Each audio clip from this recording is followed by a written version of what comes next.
Dando sequência, meus amados irmãos, ao estudo das 8 lições que estamos fazendo neste período, com base em Hebreus capítulo 10, versículo 38, o justo viverá pela fé. Chegamos agora na 4ª lição, onde diz o tema: fé, o exemplo de uma vida de fidelidade a Deus. Fé, exemplo de uma vida de fidelidade a Deus. Está escrito em 1 Reis, do capítulo 18, versículo 42, a parte B: Mas Elias subiu ao monte Carmelo e se inclinou por terra e meteu seu rosto entre seus joelhos. Com base nesse versículo, vamos trazer uma explanação a respeito de fé, o exemplo de uma vida de fidelidade a Deus.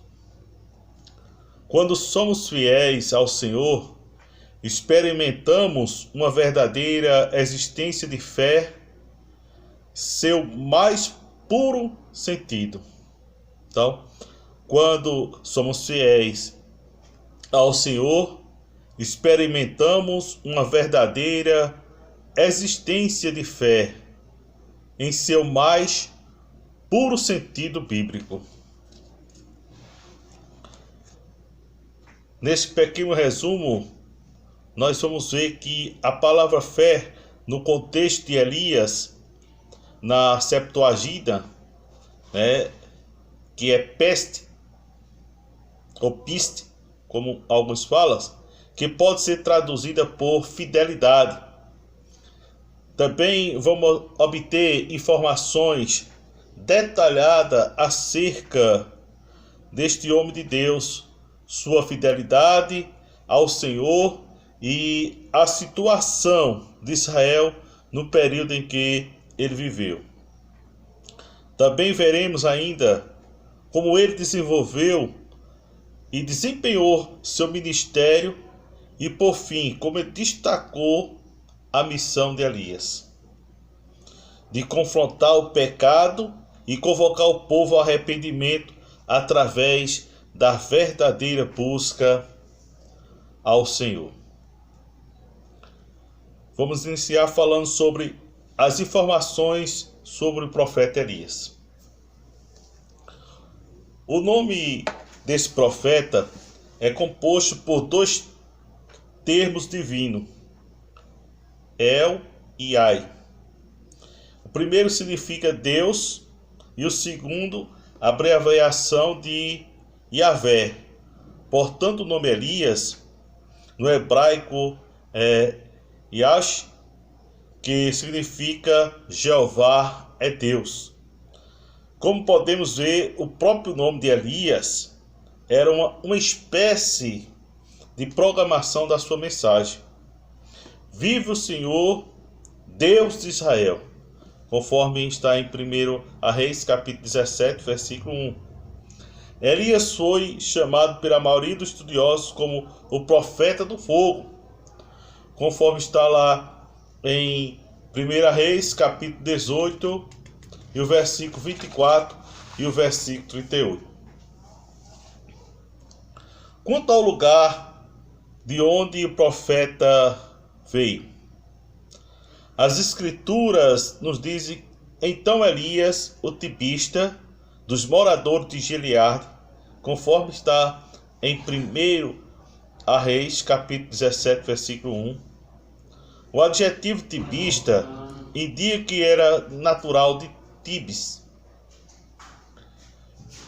que, segundo alguns historiadores, ficava em Gileade, entre Jamuque e Jaboque, na Transjordânia.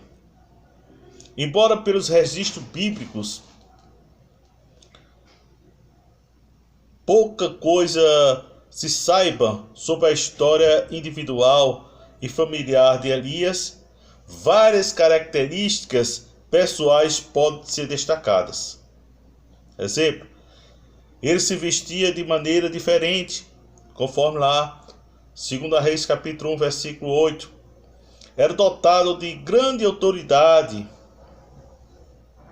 espiritual, pois, do contrário, não teria tido sucesso ou acesso ao rei, conforme está lá em 1 Reis, capítulo 17, versículo 1, 1 Reis, capítulo 18, e o versículo 15 e 16. Era fisicamente forte, visto que correu diante do carro de Acabe, desde o Monte Carmelo até a prática da oração, conforme está em 1 Reis, capítulo 17, versículo 20. Também em 1 Reis, capítulo 18, versículo 36 e 38. Ele vivia em uma prática de oração. No entanto, o seu lado humano ficou evidente por seu desencorajamento diante da ameaça de morte por Jezabel, que podemos citar 1 Reis capítulo 19, versículo de 1 a 4. Quanto ao seu ministério, Elias é considerado homem de Deus e profeta, conforme 1 Reis capítulo 17, versículo 24, também o capítulo 19, versículo 10 e 14, e 2 Reis 1, 9. Seu ministério foi marcado por operações miraculosas, tais como cessação de chuva por 3 anos, 3 anos e meio, conforme 1 Reis capítulo 17, versículo 1, multiplicação da farinha e azeite para seu sustento, e da viúva e seu filho, conforme 1 Reis capítulo 17, versículo 14 e 16, ressurreição do filho da viúva, conforme 1 Reis capítulo 17, versículo 20 a 23, retorno da chuva, conforme 1 Reis capítulo 18, versículo 1 e o versículo 41 a 45.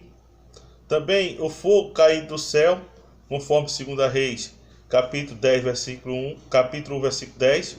E Elias foi o instrumento de Deus para tentar fazer o reino do norte, Israel e Samaria, voltar para o Senhor, a fim de evitar o cativeiro assírico. Qual era a situação do reino do norte no período de Elias? O reino do norte, Israel e Samaria, estava passando por um horrível momento de crise espiritual e política, pois uma sequência de reis perversos havia assumido ao trono, conforme em 1 Reis capítulo 15, versículo 33 e 34, capítulo 16, versículo 8 e 13, capítulo 16 também, versículo 15, 18 e 19, capítulo 16, versículo 16, 22, 25, capítulo 16 também, versículo 28 a 30. Acabe reinou no período de 874 a 853 a.C. e foi o mais destacado monarca da dinastia de Orlim. Quanto à situação espiritual de Israel, embora Orim, o rei de anteceder Acabe, tivesse introduzido em Israel a adoração a Baal, conforme em 1 Reis capítulo 16, versículo 25 e 26, Acabe foi que promoveu a adoração a esse ídolo, desviando-se do Senhor, conforme em 1 Reis capítulo 16, versículo 30 ao versículo 33. Centenas de pessoas e de profetas falsos foram levados a Israel para que o balaísmo se tornasse religião do povo governado por Acabe, conforme está em 1 Reis capítulo 16, versículo 33. E qual era o contexto religioso do tempo de Elias? Em meio a uma crise social, moral e espiritual, que Deus levanta o profeta Elias para combater o pecado.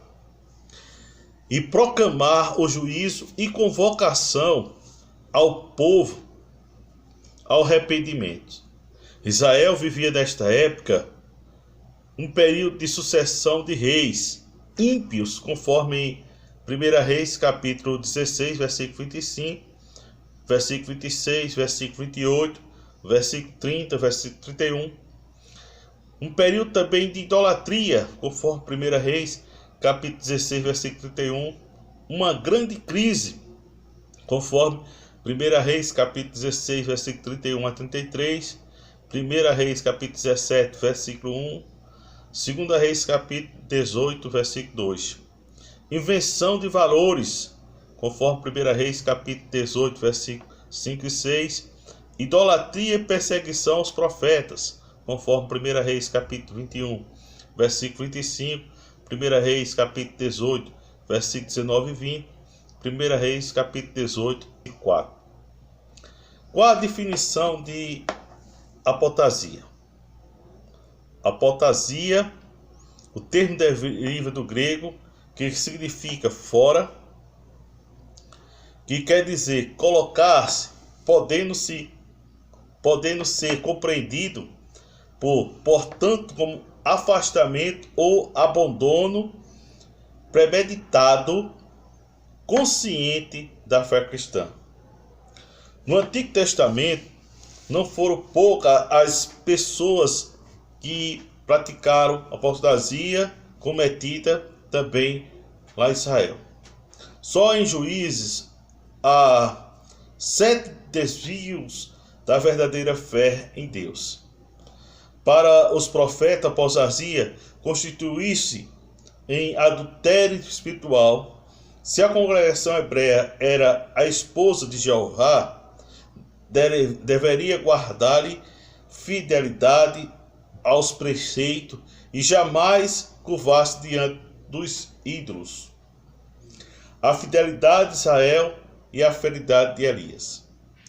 O Senhor nosso Deus tem diversas maneiras de disciplinar o seu filho no Antigo Testamento.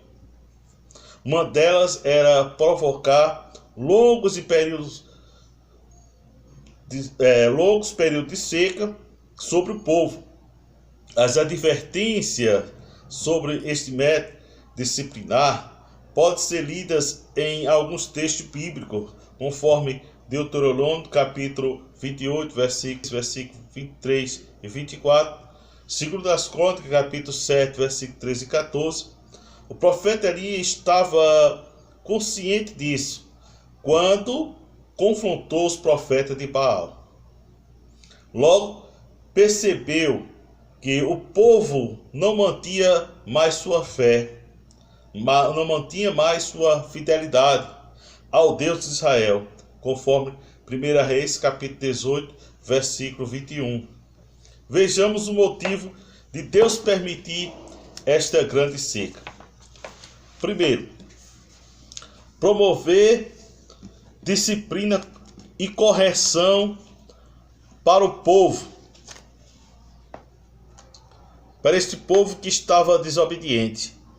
A idolatria havia dividido o coração do povo.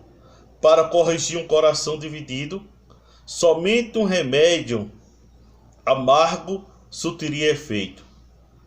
Conforme Levítico capítulo 26, versículo 18 a 26, 1 Reis capítulo 18, versículo 37. Do mesmo modo que um pai castiga seu filho a quem ama, Deus castiga Israel. Conforme Provérbio capítulo 3, versículo 11 e 12, Hebreus capítulo 12, versículos 5 a 11. Mostra que só o Senhor, Deus de Israel, é verdadeiro. O culto ao Senhor foi substituído pela adoração a Baal e a Sera, principais divindades dos sidônios, conforme 1 Reis capítulo 16, versículo 30 ao versículo 33. A consequência foi a total decadência moral e espiritual. Baal era o deus da chuva e da fidelidade. Baal, eles tinham como o Deus da chuva e da fertilidade, e supostamente possuía poder sobre os fenômenos naturais.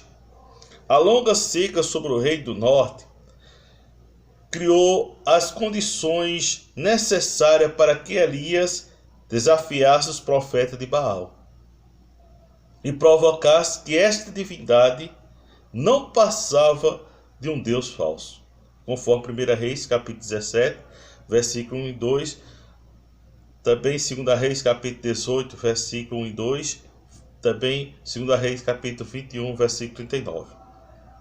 A prova da impotência de Baal em sua própria pátria. Essa foi uma maneira de dizer que os deuses das nações pagãs era ilusão, que não tinha poder e na verdade nada podia fazer, conforme o Salmo 115, versículo 1 e 8, pois o Deus de Israel também reinava na pátria do pai de Jezabel. A fidelidade a Deus requer exclusividade. Por ser Deus, único Senhor do universo, conforme está em Isaías 44, versículo 8, e o único Redentor da humanidade, conforme Isaías 43, 11 e 25, ele exige exclusivamente no que diz respeito à fidelidade e ao reconhecimento humano dessa condição, conforme Isaías 42, versículo 8. Os falsos profetas de Baal conseguiram dividir o coração dos filhos de Israel. Eis a razão pelo qual Elias se indignou tanto contra os israelitas. Então Elias chegou a todo o povo e disse: até quando cocheareis entre dois pensamentos? Se o Senhor é Deus, segui-o. E se Baal segui-o. Porém, o povo não lhe respondeu. Não respondeu nada, Elias. Conforme está em 1 Reis, capítulo 18, versículo 1. O termo cochear vem do hebraico passe, que significa ficar coxo, manco, passar por cima, vacilar. Aplicado à situação no Monte Carmelo, aponta para vacilação ou oscilação do coração do povo com respeito à sua devoção ao Senhor. O crente tem sua fé firme em Cristo, não precisa recorrer a modelos humanos ou lógica para posicionar-se quanto ao seu comportamento ético diante de situações, conforme está lá em Romanos capítulo 14, versículo 22 e 23. Pois a Bíblia é nossa regra de fé e prática, conforme 2 Timóteo capítulo 3, versículo 14 ao versículo 17.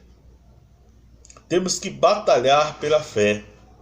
A defesa da fé por parte do cristão é algo sempre presente, pois vivemos em um mundo que jaz no maligno, conforme está lá em 1 João capítulo 5, versículo 19, e que sempre nos aborrece, conforme 1 João 3, 13, pois há uma oposição entre o crente e o mundo, conforme 1 João capítulo 2, versículo 15, também Tiago 4 e 4. Esta é a batalha que devemos travar até o dia da glorificação da fé, conforme Efésios capítulo 6, versículo 10 a 12, também Gálatas 2, 11, Filipenses 1, 27, Tito 1, 3. Os fiéis em Cristo têm o solene encargo de batalhar pela fé que Deus entregou aos apóstolos e demais santos, conforme Filipenses 1, 27, 1 Timóteo capítulo 1, versículo 18, 1 Timóteo capítulo 6 e o versículo também 12. Vejamos as seguintes considerações sobre a defesa da fé. Primeiro, podemos dizer que a fé, neste caso, significa o evangelho proclamado por Cristo e os apóstolos. É a verdade estabelecida e inalterável, comunicada pelo Espírito Santo, incorporada no Novo Testamento.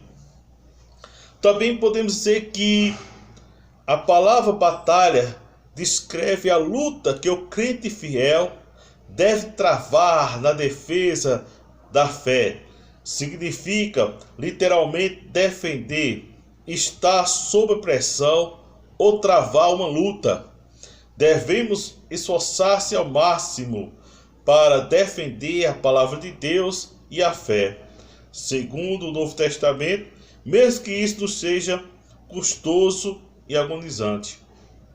Batalhar pela fé significa tomar oposição firme contra aqueles que negam a autoridade da Bíblia ou distorcem a fé original anunciada por Cristo e pelos apóstolos. A fé também é o produto da revelação de Deus aos seres humanos, algo que nos foi dado uma vez através de Jesus Cristo, conforme Hebreus capítulo 1, versículo 1. E o qual nada não podemos acrescentar, nem retirar por ninguém, conforme Mateus capítulo 5, versículo 18 e 19. Também podemos citar Apocalipse capítulo 22, versículo 18 e 19. O texto original de Judas, que estudaremos na lição mais para frente, outra lição, fala de uma vez para sempre, de uma vez por todas. Por isso, a Bíblia, que é o livro que encontramos a completa revelação de Deus à humanidade, é nossa única regra de fé. Fé e prática é a nossa única regra de fé e prática. Defender a fé cristã, portanto, defender sobretudo a natureza sublime da palavra de Deus.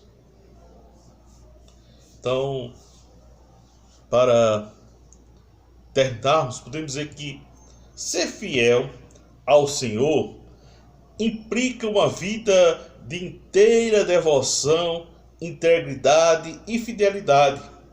Aprendemos com a vida de Elias, grande homem de Deus, que é possível ser referencial mesmo em meio a uma geração corrompida de distantes ideias divinas. E quero dizer a você, meus amados irmãos, diante de toda essa situação que enfrentamos deste mundo, este mundo que jaz no maligno, nós somos chamados para fazer a diferença. Assim como Elias foi chamado para fazer a diferença e mostrar que Deus ainda tem um povo separado, um Deus que ainda tem um povo que ainda o adora, que ainda reconhece como o único Deus, Criador de todas as coisas.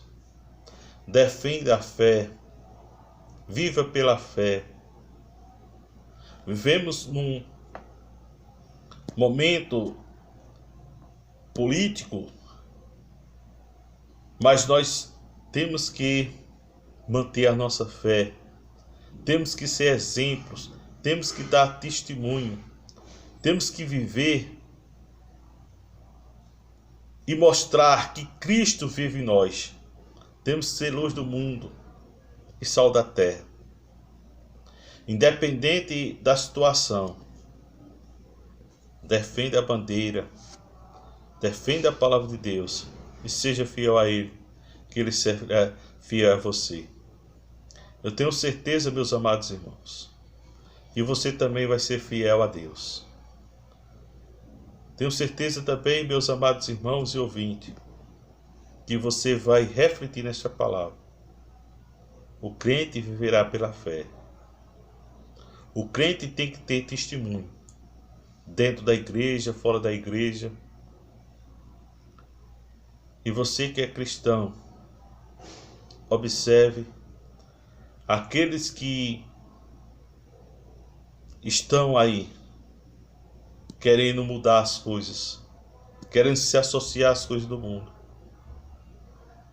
Faça a diferença. Você foi chamado para ser diferente e fazer a diferença. Que Deus abençoe a todos.